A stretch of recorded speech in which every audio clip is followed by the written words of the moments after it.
My name's Calvin. I'm 35, a software consultant, and the kind of guy who reads the fine print on family group texts but rarely replies. I'm the youngest of three, and by far, the quietest. Not because I don't have opinions, but because I learned early on that in our family, silence is safer. My sister, Vanessa, 2 years older, fills up the room with opinions, emotions, and chaos, usually all at once. And my parents? Well, let's just say they gave up trying to keep her in check a long time ago. It was easier for them to ignore the storm than stand in it. Vanessa has always been a lot. Loud, impulsive, self-centered in a way that almost seemed like a performance. Growing up, she'd throw fits if her birthday cake wasn't the exact shade of purple she wanted, if the spotlight shifted to anyone else for even a second. And it worked. Our parents tiptoed around her like she was a ticking bomb. Meanwhile, I got good at disappearing. I got my first job at 15, saved my allowance, kept my grades up, and stayed out of trouble. That was the role carved out for me. The responsible one, the low-maintenance child. But here's the thing about being low-maintenance. People start thinking they can take advantage of that. Like you're a piece of furniture. Reliable, quiet, never needing much attention or care. Vanessa got pregnant at 19 and married at 20. The guy bailed before the baby turned 2. That's how Leo, my nephew, came into the picture. I've always tried to be a good uncle. I'd bring him Lego sets on his birthday, take him to the zoo, help out when Vanessa needed an extra hand. She loved to say, "Leo looks up to you." And I believed it, until recently. Vanessa's always been bad with money. I mean comically bad. Credit cards maxed out. Overdraft fees she blamed on predatory banking. And a deep, unwavering faith that the universe owed her nice things. She'd cry about being overwhelmed, with single motherhood one minute, and then post Instagram stories of champagne brunches and salon visits the next. Still, she was family, and for a long time, I figured she'd eventually grow out of the chaos. Spoiler, she didn't. A few years ago, I landed a big contract and finally started making real money. I don't mean by a lumbo money, but definitely don't think twice about ordering appetizers money. I kept it mostly quiet, though. Just upgraded my apartment, traveled a little, paid off some debts. I never bragged. Vanessa found out anyway. That's when the subtle shift started. She began joking that I was the rich one now. Jokes like, "Oh, let Calvin pay, he's swimming in it." Or, "You better not forget your favorite nephew when you hit billionaire status." Always said with a laugh, always in public, but always with a little too much weight behind the words. Still, it wasn't until Leo turned 16 that things took a turn I didn't see coming. I'd given Leo one of my old iPhones a year earlier, a spare, unlocked, perfectly good phone I'd wiped clean before handing it over. I even offered to pay for a few months of his phone plan, just to help them out. Harmless, right? Apparently not. Unbeknownst to me, Leo still had access to my Apple Pay. My card was still linked somehow, probably from a time I helped him download an app or ordered them dinner while babysitting. I should have double-checked. That part's on me. What's not on me is what they did with it. It started small. A few odd charges I didn't immediately notice. $9.99 here, $12.49 there. I assumed they were subscriptions I'd forgotten to cancel. We've all been there. But then came the first red flag, a $640 charge at a store I didn't recognize. I blinked at the statement, confused. Did I buy something for my home office? A new monitor? A printer? But I hadn't ordered anything in weeks. Then came the drone. Literally. An $899 charge at a tech store. I called the bank. They walked me through the recent purchases. Designer clothes, gadgets, accessories. The kind of stuff I don't buy for myself, let alone anyone else. The total? $31,700. $31,700. Gone. My heart thudded against my ribs. I checked the delivery addresses on the charges. Sure enough, most of them were shipped to Vanessa's place. That's when it hit me, Leo. I didn't want to believe it at first. Maybe it was a mistake. Maybe someone hacked his phone. Maybe someone else used his Apple ID. But before I could spiral too far down the denial hole, I saw a post on Leo's Instagram. A selfie, full mirror, dripped out in Gucci and Nike. The caption? "Don't worry, Uncle's card pays for everything." I stared at my screen for a solid minute. My throat went dry. It was a joke, right? Please be a joke. I refreshed the post. It was still there. Hundreds of likes.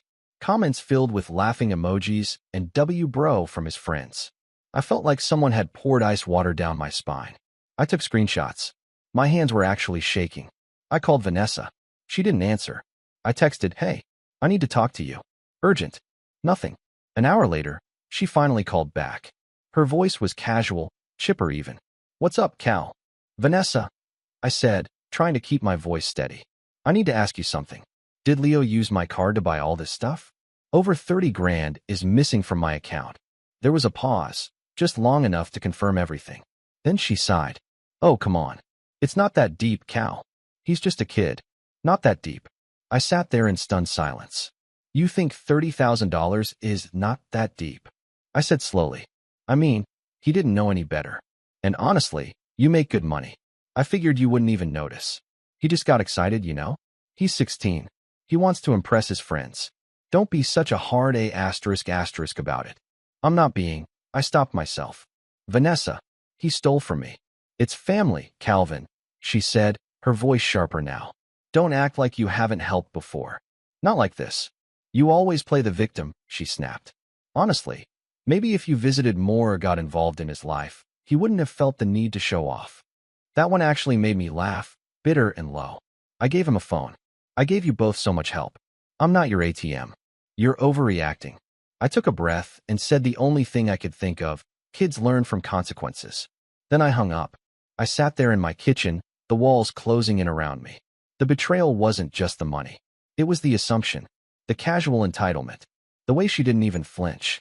Like I was some distant cousin with a black card, not her brother who had scraped his way up from a shoebox apartment and microwave dinners. That night, I stared at my ceiling until 2 a.m., thinking, replaying every time I'd paid for dinner, every favor I'd done, every time I'd swallowed a snide comment to keep the peace. Every time I told myself, she's family, just let it go. Then I opened my laptop. I logged into my bank account, and I froze every card. Every linked account. I reported the card as stolen and disputed every charge. At 6:42 a.m., my phone buzzed. One text. All caps. "What did you do?" I locked the screen and stared at the ceiling again, heart pounding, not with fear this time, but something else. Clarity. And maybe, for the first time in years, a little bit of peace. I didn't reply to her text. Not at first. I just stared at it, still groggy from barely sleeping, while the sun spilled weak morning light across my kitchen. My coffee sat untouched. My phone buzzed again, then again, and again. 23 missed calls before 8 a.m., mostly from Vanessa. A few from my mom. Even Leo tried once, though I imagine that call wasn't voluntary. I let them all go to voicemail. I needed space. I needed time to think. But mostly, I wanted them to sit with the confusion for a bit. The not knowing. Because for years, I'd been the one left wondering, trying to make sense of things that never did. Why I was always the one who had to understand. Why being responsible came with the silent tax of being taken for granted. Why helping meant you were expected to help forever. By noon, Vanessa showed up at my building. I only knew because the doorman called me. "Hey, Mr. Reed, there's a very upset woman in the lobby who says she's your sister. Says it's urgent." I sighed. "Tell her I'm not home." "She's refusing to leave." I pinched the bridge of my nose. "Tell her I'm out of town. I'll call her when I'm back." He hesitated. "You sure?" "I'm sure." It was a lie. I was in my pajamas. But I just didn't have the energy for whatever meltdown she was about to unleash. I could already picture it. The dramatic tears, the manipulative guilt tripping, the switch flipped from sweet to venomous when she realized I wasn't budging. I watched through the peephole as she eventually stomped away. Her phone to her ear, jaw clenched. It was only a matter of time before Mom called again. And sure enough, 2 hours later, she did. "Calvin, what is going on?" she asked, voice already tinged with judgment. I didn't answer right away. "Well," she pressed. "You want the short version or the part where your grandson stole $31,000 from me and your daughter told me to get over it?" Silence. "I don't think that's the whole story," she said finally. I almost laughed. "Oh, really? You think I fabricated the bank statements?" "I think maybe it's not as serious as it looks. Leo's just a teenager. You've always been a bit strict." That word again. Strict. I wasn't strict. I just had boundaries. Boundaries no one in this family seemed to respect. "He used my card without permission," I said, then bragged about it online. "I saw the post," she admitted, sighing like she was the one under stress. But I don't think he meant to hurt you. He probably didn't realize how much he spent. I swallowed hard. Mom, he bought a drone. And designer shoes. This isn't oops, I bought a game on accident. This was planned. Another sigh. You make good money, Calvin. Can't you just let it go? That line. That infuriating line. I'd heard it so many times over the years, it had become background noise. Can't you just let it go? Whether it was Vanessa screaming at me over a borrowed charger or her borrowing my car without asking when we were younger, it always ended the same way. Me being told to be the bigger person. Her getting off the hook. Let me ask you something, I said quietly. If I'd stolen $30,000 from Vanessa, what would you be saying right now? She didn't answer. That's what I thought. I hung up. That week, I didn't hear from Vanessa again. Not directly, but the subtweets started. Passive-aggressive posts on Facebook. Screenshots sent to me by an old high school friend who still followed her. It's crazy how money changes people. Some family members would rather ruin a kid's future than forgive a mistake. Guess that's what happens when you forget what love is. Some people think they're saints just because they have money. You're not better than the rest of us. You're just bitter. And my personal favorite. I hope you enjoy your perfect little life, Calvin. Don't come crying to me when karma circles back. Karma? For freezing my card after being robbed? It would have been laughable if it didn't sting so much. Because it wasn't just about the money anymore. It was about how fast they turned on me. How easily my silence and generosity had been twisted into coldness. How they'd rewritten the narrative so that I was the villain and Leo was some poor misunderstood child. The only person who didn't say anything was my dad. That made sense. He'd never liked conflict. He was the kind of man who disappeared into a sports game when the family argued and magically reappeared once the shouting stopped. He didn't call, didn't text, just vanished into his usual fog of avoidance. But someone else did call. My Aunt Laura. She was my mom's sister, the black sheep, who lived out in Oregon and only visited every few years. But she and I had always gotten along. She was sharp, quiet like me, saw through things most people ignored. She called me late one night. I heard about what happened, she said. I was surprised. How? Vanessa posted a rant on Instagram Live. Tagged half the family. Called you a sociopath. I groaned. She's always been like this, Laura said. Even as a kid. You know she tried to blame me for breaking a window when she was 10. I believe it. There was a pause. She doesn't get to play the victim forever, she said softly. You did the right thing. I wanted to thank her. I really did. But something about her tone gave me pause. That's not all, is it? She hesitated. I probably shouldn't say anything. But, just keep an eye on your credit. That made my stomach drop. What do you mean? I mean, Vanessa's been asking questions. About credit limits. How to open new cards. I overheard her talking to your mom about it a few weeks ago. She said something like, if Calvin can live without a few $1,000s, he won't miss a little more. I sat there in stunned silence. She wouldn't, I started. But I didn't finish the sentence. Because deep down, I already knew. Vanessa had all my info. My full name, address, birthday. We'd grown up in the same house. She could probably guess the answers to my security questions without trying. I ended the call and immediately opened a credit report site. 3 new inquiries. 1 approved account. A credit card I didn't recognize, opened under my name. $5,000 balance. Maxed. I froze. My heart raced as I clicked through the details. It had been open for just over 3 weeks. Enough time to rack up charges, make the minimum payment, and stay off my radar. I felt cold all over. This wasn't a mistake. This wasn't Leo screwing around with a phone. This was identity theft. Planned. Calculated. By my own sister. I filed a report. Froze my credit. Called the company and started the process of disputing the charges. My voice shook, but my mind was crystal clear. The next morning, I called my lawyer. Not because I wanted to sue, but because I needed to know what I could do to protect myself from my own family. 2 hours later, as I sat reviewing paperwork with him, my phone buzzed again. Vanessa. This time I picked up. You need to stop, she snapped. You're ruining everything. I didn't say anything. You froze your credit? Really? Do you know how much trouble that causes for everyone? Leo needs a new laptop for school, and now my cosign is getting flagged. I hope you're happy. You opened a card in my name, I said quietly. Another pause. That's not what happened. I have the statement. Look, Calvin, she said, her voice suddenly softening. This is all getting out of hand. We're family. Don't let money turn us into strangers. You used to be so kind. What happened to you? That line hit me in a way I didn't expect. Because for a second, I almost believed it. What had happened to me? Then I realized, nothing. I hadn't changed. I just finally stopped letting them treat me like a doormat. And that made them uncomfortable. I'm done, I said. You don't get to play innocent anymore. You're going to regret this, she hissed. You think you're above us just because you've got money and a condo with a doorman? You'll be alone, Calvin. Just wait. I hung up. And for the first time since this whole nightmare started, I felt something close to calm. But deep down, I knew this wasn't over. Because people like Vanessa don't stop. Not until they're forced to. And I was just getting started. For a few days after that call, I felt hollow. Not angry. Not vengeful. Just emptied out. It's a strange thing, realizing your own sister would rather sabotage you than admit she was wrong. That the person you used to protect, stood up for, babysat, defended to your parents, would casually commit identity theft like it was nothing more than a white lie. That your own mother would defend her. That no one except your distant aunt thought you were the victim here.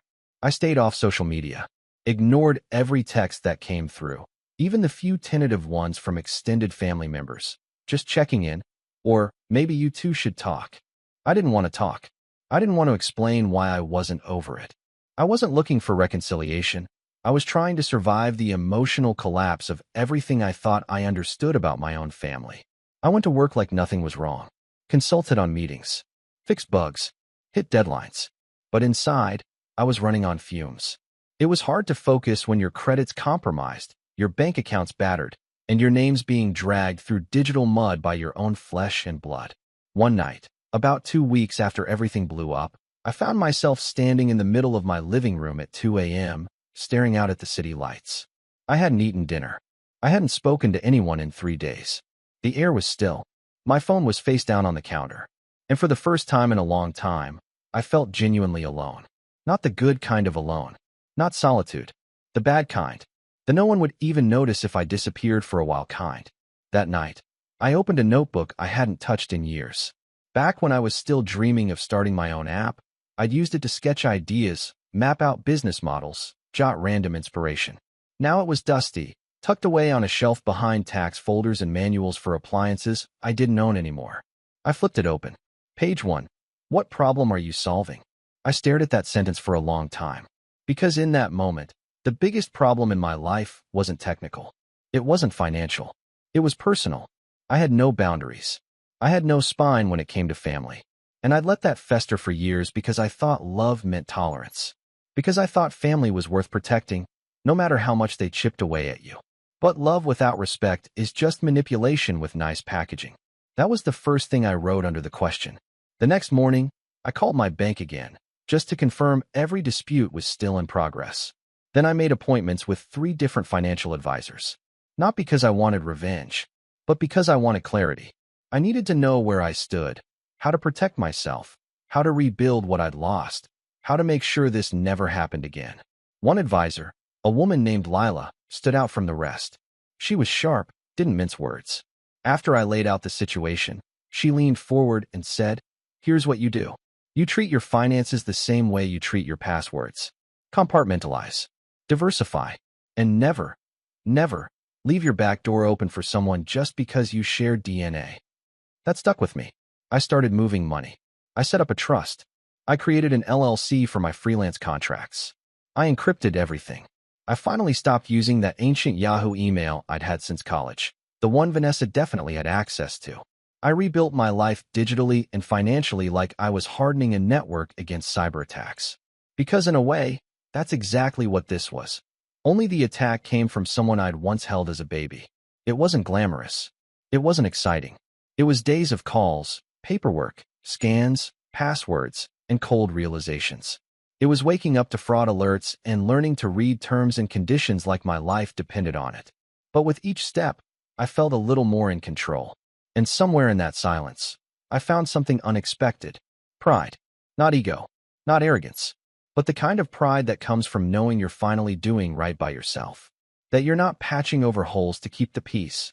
You're rebuilding from the ground up. That you're allowed to say no, even to people you love. Especially to people you love. One morning, I got a call from Leo. I almost didn't answer. but something in me hesitated. Hello. Hey. His voice was quiet. Nervous. Hi, Leo. I wanted to say sorry. There was a long pause. Okay, I said. Go on. I didn't mean to mess everything up. I thought it was funny at first. Like, just a joke. Then Mom said it was fine and, I don't know. It got out of hand. I waited. I know you're mad. I'm not mad, I said. I'm disappointed. He winced audibly on the other end. That's worse. It is. Another pause. Are you going to press charges? I sighed. I'm not sure yet. He was silent. I don't want to hurt you, Leo. But you hurt me. And you need to understand that actions have consequences. Yeah. If I hadn't caught it in time, this could have ruined my credit. My job. My life. I know. We sat in silence again. Then he said, Mom said you're cutting us off. That you're never going to talk to us again. That depends on your mom. She's been really mad. I know. He cleared his throat. I miss when we used to hang out. You used to take me to the arcade. You were cool back then. That stung more than I expected. I swallowed. Leo, I still care about you. But I'm not your bank. I'm not your safety net. I'm your uncle. And I deserve respect. Okay. I'm glad you called. Yeah. Me too. Then he hung up. I didn't know how to feel after that. Hopeful? Maybe. Sad? Definitely. But I also knew something had shifted. Not just in Leo. In me. Because for the first time, I wasn't twisting myself into knots trying to fix things. I wasn't rushing to smooth it over, to make everyone comfortable. I was letting the discomfort breathe, letting them feel the weight of their choices. And in that space, something else happened. I started dreaming again. I went back to that notebook every night. Started sketching out a real business idea, a financial security app for freelancers. Something simple, smart, automatic. Something that could help people like me set boundaries, prevent fraud, teach you how to say no with your dollars and your dignity. I built a prototype, tested it with friends. It was clunky, bare bones, but it worked. It felt like me. My apartment, once silent and sterile, started to come alive again. I cooked real meals. I bought a standing desk. I hung art. I even invited a couple friends over for a board game night, something I hadn't done since before the whole mess began. One of them, Darren, asked casually, "You've been different lately. Calmer. Stronger. What changed?" And I surprised myself when I said, I stopped giving people discounts on my worth just because they share my blood. He laughed. Damn. Put that on a t-shirt. But he was right. I was different. Not colder. Just clearer. Stronger. I still hadn't heard from my mom. My dad, unsurprisingly, stayed quiet. Vanessa posted less and less. Her Instagram went from fiery rants to cryptic quotes. Then eventually, silence. I didn't chase it, because I was no longer trying to fix what was broken beyond repair. I was focused on building something that wouldn't shatter so easily. My own life. My own boundaries. My own version of family. Chosen, not assigned. And just when things finally started to feel normal again, just when I'd begun to sleep through the night, laugh at dumb shows, and enjoy the peace I'd earned, I got a letter. In the mail. Handwritten return address. No name. Just a P.O. box in the suburbs. I opened it slowly, heart already sinking before I even unfolded the paper. The handwriting was familiar. Curvy. Dramatic loops. Vanessa. Inside was one sentence. You think this is over, Calvin? When I read that letter. You think this is over, Calvin? I didn't feel fear. Not this time. I felt a click. Like a lock turning. Like something that had been waiting, quietly, in the back of my mind finally stepped into the light and said, all right, you gave them grace. Now it's time to give yourself justice. I sat there at the kitchen counter, turning the envelope over in my hands. The handwriting, the smugness, the deliberate drama of using snail mail, like she wanted the message to linger, like she wanted me to feel the weight of the paper in my fingers and imagine her laughing while she sealed it. It wasn't just a taunt. It was a promise. Vanessa wasn't done. And for the first time since we were kids, neither was I. See, up until this point, I'd been playing defense. Freezing cards. Filing reports. Protecting myself from her chaos. But the thing about defense is, it keeps you safe, but it doesn't stop the storm. It just buys you time. That letter made something very clear. Vanessa didn't think I'd fight back. She thought I'd stay silent. Stay cautious. Stay meek. But I wasn't the same person who loaned her money and called it a gift just to avoid another fight. I wasn't the same little brother who cleaned up her messes while Mom whispered, "She's going through a lot. Be patient." I was a man with a folder full of fraud reports, screenshots, and timestamps. And now, I was building a case. I pulled out a fresh notebook, the same one I'd started scribbling business ideas in, and wrote a new title on the top of the page. Operation Consequence. Underneath, I made a list. Phase 1, Documentation. I went back through every bank statement from the last year. Not just the obvious ones. I dug deeper. Cross-referenced receipts. Matched delivery addresses to Vanessa's place. Pulled up archived emails from that old Yahoo account she used to access. Turns out, this went back further than I thought. Tiny charges. Streaming services I never signed up for. Uber rides in cities I hadn't visited. Amazon packages delivered to her zip code. She'd been bleeding me dry in increments, slow enough not to trigger alarms. Over $8,000 in minor charges. All hidden in the noise. I printed everything. Labeled each page. Built a color-coded spreadsheet with dates, vendors, amounts, and the accounts they came from. It took me 3 nights for mugs of black coffee and one very patient cat curled on my lap. But when I finished, it felt like I was holding something sacred. Truth. Undeniable, documented truth. Phase 2, Leverage. I called my lawyer again. His name's Malcolm. Mid-50s, silver hair, voice like gravel. He'd helped me once before when a past client tried to stiff me on a consulting contract. Back then, he said something that stuck with me. People assume silence means weakness. What they forget is, silence is also strategy. I told him everything. Walked him through the fraud, the credit theft, the manipulation. He didn't interrupt. Just nodded, occasionally jotting notes in his leather-pad folio. When I finished, he leaned back and said, "You want to press charges?" I hesitated. I want her to understand I'm not her punching bag. He smirked. "We can do better than that." He explained the options. Civil suit. Restitution. Even small claims court for the charges under $10,000. Most importantly, we could send a certified cease and desist. A formal declaration that any future attempts to defraud or harass me would trigger immediate legal consequences. But Malcolm also had another idea. "You've been cleaning this up yourself," he said. "That's admirable. But what if we made it clear that you're not alone anymore?" That's when we began Phase 3. Phase 3, Pressure. Malcolm drafted a letter. Not a threatening one. A polite one. That's what made it powerful. It was addressed to Vanessa, but CC'd to her employer. Her landlord.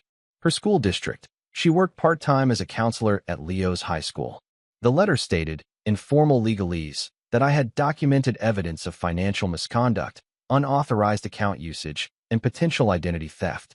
That I wasn't currently pursuing criminal charges, but had preserved all rights to do so. It didn't accuse. It informed. It didn't threaten. It warned. Legally, it was airtight. Emotionally, it was a scalpel. We mailed it. Certified. Signature required. And then we waited. 5 days later, Vanessa called. I didn't pick up. She left a voicemail. Her voice was trembling. Not the dramatic, crocodile tears sobbing she used to get out of parking tickets, but something colder. Scared. "Cal, I got your letter. What are you doing? You can't send stuff like that to my job." They called me in.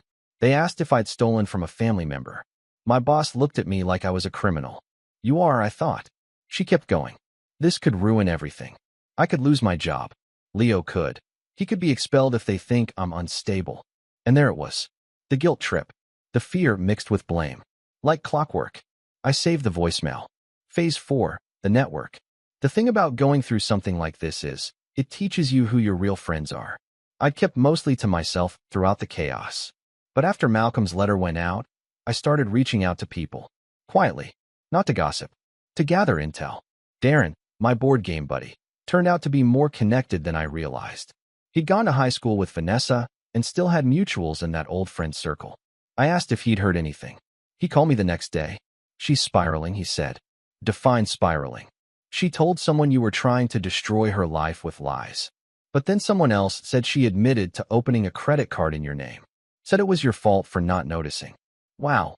She also said you were going to expose her to the whole family." I paused. Because that wasn't a bad idea. Phase 5, the mirror. For most of my life, I'd avoided conflict. Avoided airing dirty laundry.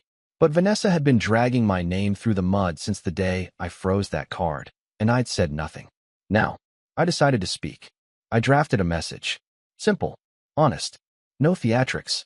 I posted it in the family group chat, the one with all the cousins, aunts, and uncles. The one that lit up every Christmas and went silent by New Year's. Hey everyone. I know there's been a lot of talk lately. I've stayed quiet out of respect, but I think it's time you heard the truth from me. Vanessa used my financial information without permission and stole over $30,000 from me. I've filed official reports and have documented evidence. I'm not looking for drama. I'm just making it clear that I'm not the villain in this story. I love this family, but I won't tolerate abuse from anyone, no matter what blood we share. If you want to talk, I'm here. But if you support what she did, please remove yourself from my life. Respectfully, Calvin. Then I logged out. I didn't check the chat for 2 days. When I finally did, there were 197 unread messages. Half were stunned silence. A few cousins sent private messages. I had no idea. That's insane. You handled that better than I ever could. One aunt messaged me a long apology for enabling Vanessa's behavior for years. And one name was missing entirely. Vanessa. She hadn't replied. She hadn't said a word. But Leo did. He sent me a voice memo. Hey, I read what you said. I believe you. I'm sorry. That was it. Simple. Unscripted. It meant more than I expected. And that's when I knew it was time for the final stage. Phase 6, the lockdown. With Malcolm's help, I filed the final fraud claims. We pushed for full reimbursement of the credit card damage. I installed identity protection services, locked my credit files with all 3 bureaus. I even upgraded my apartment's security system, just in case. Then I made one last change. I updated my will. It was something I'd always put off, thinking, I'm still young, I'll do it later. But now I was building something. My freelance business was growing. My app prototype was gaining traction. I was rebuilding a life I could be proud of. And I wasn't about to leave it vulnerable to people who'd already proven they'd take anything not bolted down. Vanessa was officially removed from any legal claim to my estate. If anything happened to me, Leo, and only Leo, would be given a small educational trust. But only after he turned 25. Only if he stayed clean. The rest? Donated to an organization that helps victims of financial abuse. I slept better that night than I had in months. But just as I was settling into this new life, new boundaries, new clarity, new spine, I got a knock at the door. Not a package, not a neighbor, not the building manager. Vanessa. No warning, no appointment, no rage. She stood there on my doorstep, wearing sunglasses, lips pressed in a thin line, holding a large envelope. She handed it to me without a word, then turned and walked away. Inside was a single sheet of paper, a formal legal notice. Vanessa was suing me. When I saw the lawsuit, I didn't even blink. Maybe a few months ago, it would have crushed me, sent me spiraling into anxiety, second-guessing everything, questioning whether I'd gone too far or misunderstood her intentions. That's the trap when you've been raised around emotional landmines. Your instinct is to disarm them quietly, even when they're clearly not your mess. But not anymore. Not after everything. I sat down with the envelope, laid it flat on the kitchen table, and read it word for word. Vanessa was suing me for emotional distress, reputational damage, and, get this, intentional interference with her employment. Her claim was that by attacking her character and sending misleading documents to her employer, I'd jeopardized her job and future. There were even statements attached, mostly from friends of hers or vague screenshots that lacked context, trying to paint me as unstable, vindictive, and controlling. It was bold. I'll give her that. But it was also reckless. Because I had receipts. Real ones. And I wasn't going to let her rewrite the story one more time. I called Malcolm the next morning. I didn't even have to explain. She actually filed it? He asked, amused. Wow. She really is committed to the performance. I want to counter. You want to escalate?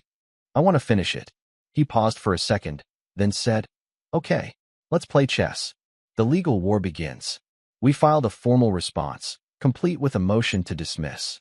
We attached every piece of documented evidence I'd gathered, the unauthorized charges, the fraud reports, the identity theft filings, the credit card statements, and, most importantly, the screenshots of Leo's Instagram post and Vanessa's own voicemail where she admitted to some of the behavior she was now denying. But we didn't stop there. We filed a counterclaim for damages, financial fraud, emotional distress, identity theft, Loss of income due to the time and resources I'd had to dedicate to cleaning up the financial mess she created. The figure Malcolm proposed was conservative, $75,000. Enough to be serious. Enough to force her hand. But not so high it seemed vindictive. We didn't want blood. We wanted truth. I expected Vanessa to fold after that. But I underestimated just how deep her delusions went. She doubled down. Started posting cryptic stories again, Bible quotes about betrayal, pictures of Leo looking sad, captions like, "Family doesn't sue family. Monsters do." She even posted a photo of a courthouse with the caption, "See you soon, liar." But something was shifting. The likes on her posts dropped. The comments turned skeptical. Some people started asking questions. One cousin even commented, "Didn't you say a few months ago that Calvin wouldn't notice if a few thousand disappeared? Seems like he did." That post vanished quickly. The deposition. When the day came for her deposition, Malcolm and I sat across from her and her attorney in a stiff conference room downtown. Vanessa looked nothing like the confident, smug woman who once told me I was too soft to survive the real world. She looked tired, pale, nervous. She wore a blazer that didn't quite fit and kept tapping her pen against her notepad like it was the only thing keeping her grounded. Her lawyer was young, ambitious, probably convinced she was the victim. That belief didn't last long. When Malcolm dropped the first round of evidence, signed dispute reports, matching delivery addresses, screenshots of text messages where Vanessa laughed about accidentally using my card, it was like watching air deflate from a balloon. By the time he played the voicemail, her voice trembling, saying, "You can't send stuff like that to my job," she wasn't tapping her pen anymore. She was silent. Her lawyer leaned in and whispered something to her. She nodded, barely. Malcolm turned to me, calmly. "Would you like to make a statement, Calvin?" I nodded and leaned forward. I tried to handle this quietly. I didn't want it to come to this. But I was lied to, stolen from, and then blamed when I protected myself. I didn't go looking for revenge. I just wanted peace. And now that we're here, I want accountability. Nothing more. Nothing less. Vanessa didn't look up once. The offer. A week later, they reached out with a settlement proposal. Vanessa would drop the suit and issue a formal written apology, reviewed by our legal team, in exchange for me dropping the counterclaim. Malcolm raised an eyebrow when he read it. "She's scared." "She should be," I said. I didn't reply right away. I sat with it. Not because I doubted what to do, but because I wanted to be sure I wasn't acting out of spite. And then, I made a change. We sent back a revised offer. I dropped the financial counterclaim, but I wanted 3 things. A notarized confession, acknowledging what she did, the fraud, the card misuse, the impersonation. No vague language. No half apologies. Mandatory financial counseling, 12 sessions, documented, signed by a counselor. Paid out of her own pocket. If she missed even one, the deal was void. A public statement, sent to the family group chat and posted to her social media. It didn't need to be dramatic. Just truthful. Her lawyer balked. Malcolm didn't blink. "Your client already committed financial fraud," he said. "You want to fight this in open court? We'll be happy to bring in witnesses. Maybe Leo's teachers. Maybe her landlord. Maybe her employer. Up to you." The next day, they agreed. The fallout. The statement Vanessa posted was short, but effective. "To my family and friends. I've made serious mistakes that hurt someone I care about. I misused Calvin's financial information without permission and caused harm to both his finances and his trust in me. I take full responsibility for my actions and am working to make things right. Please don't direct blame toward him. He did what anyone would do to protect themselves." Vanessa.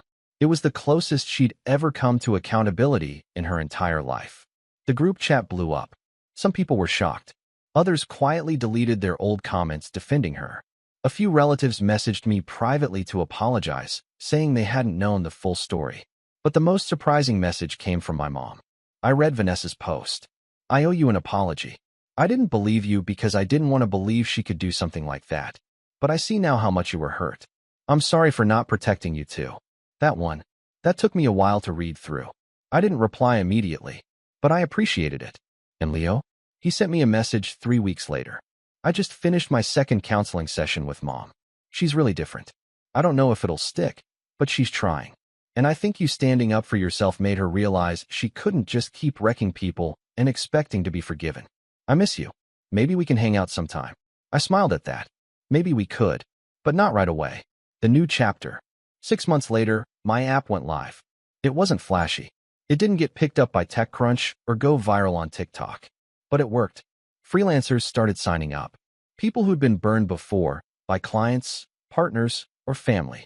People who understood the importance of boundaries. I called it Iron Key. Your life, your lock, your terms. One of the features? A tool to track shared accounts and alert you if anything unusual happens, especially from people you think you can trust. Vanessa's name was never mentioned in the branding, but her shadow was everywhere in the code. I moved on. I kept building, kept growing. I finally took that trip to the Pacific Northwest I'd always talked about. Spent a week in a cabin. No calls, no noise, just trees, wind, and peace.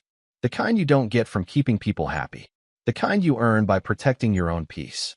And when I came back, I opened that same notebook. First page. Still said, "What problem are you solving?" I wrote underneath it. The problem of pretending love is real when there's no respect to back it up. Then I closed the book, took a deep breath, and smiled. Because for once, finally, my life belonged to me.